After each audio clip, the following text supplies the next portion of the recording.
নবী আলাইহিস সালাম যেভাবে সৎ কাজের আদেশ দিয়েছেন, আমার নবী সাল্লাল্লাহু আলাইহি ওয়াসাল্লাম যেভাবে অন্যায় কাজের প্রতিবাদ করেছেন, আমার নবী আলাইহিস সালাম যেভাবে মসজিদের ইমাম ছিলেন, তেমনি ভাবে আমার নবী সাল্লাল্লাহু আলাইহি ওয়াসাল্লাম রাষ্ট্রের ইমাম ছিলেন। আমার নবী সাল্লাল্লাহু আলাইহি ওয়াসাল্লাম যেভাবে দাওয়াতের মাঠে, ওয়াজের মাঠে,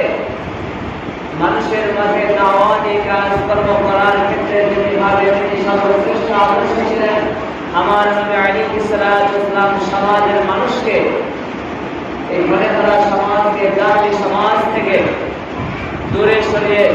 শান্তির সমাজ উপহার দেওয়ার জন্য আমার নবী আলাইহিস সালামের অগ্রণী ভূমিকা ছিল। আজকে আমাদের সমাজের মানুষ মনে করে